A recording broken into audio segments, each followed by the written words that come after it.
Hello, my name is Alicia Rodriguez. My pronouns are she, her, ella for any Spanish speakers, and I'm a prevention student assistant here at the CARE office. Hello, my name is Nicolette Wazan. I use she, her, hers pronouns, and I am also Prevention Student Assistant here at the CARE office.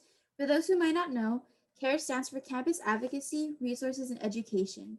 Our office focuses on providing tools and resources on how we can all prevent and intervene when in situations that deal with domestic violence, sexual assault, and stalking. In this video, we'll go over how to be an active bystander and how you can intervene in these situations of sexual and domestic violence.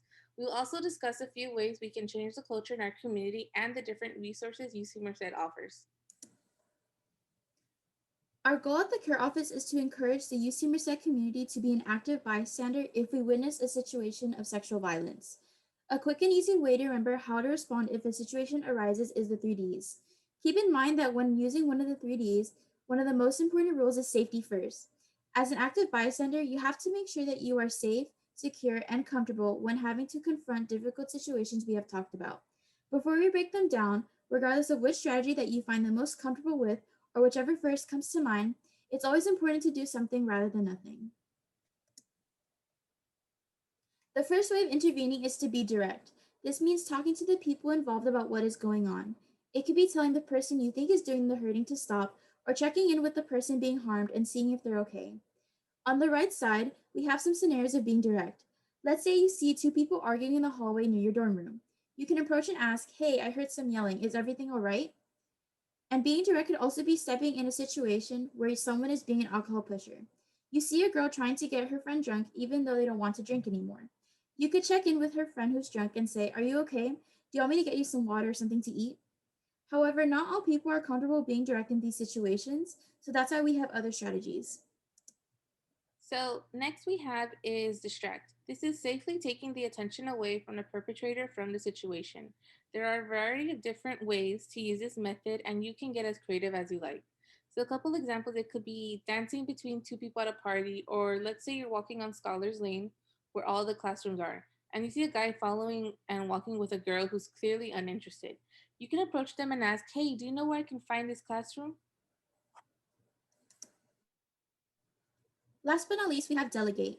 This is when you get someone else involved to help you intervene. You could turn to your friend or an authority figure like an RA in the residence halls. In fact, that leads into one of our examples. Let's say your roommate has been receiving unwanted gifts outside your door.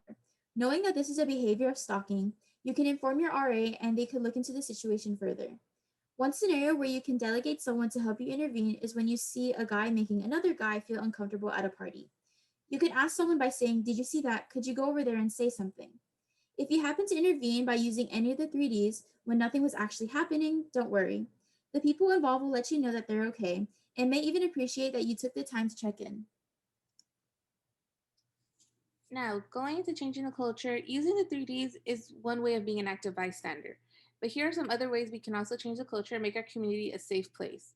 You can first start by speaking up when you hear victim blaming statements. Any of these ideas that the victim said or did something to deserve this violence. Here are some examples you may have heard of. Her dress was too short. He shouldn't have drank so much. And in a situation of dating violence, if the relationship was that bad, why don't they just leave? We know that no one asks or deserves to experience violence.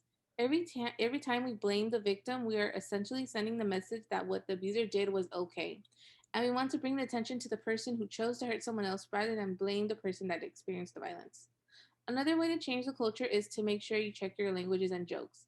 This is one common way that minimizes sexual violence. One of many examples are these white tank tops that some men like to wear, and they are often referred to as wife beaters. But in reality, it's just an ordinary article of clothing that doesn't define a man's personality or background. This demonstrates how far this term has been minimized and how it carries a negative stereotype on those who wear white tank tops. Last but not least, you can also get involved.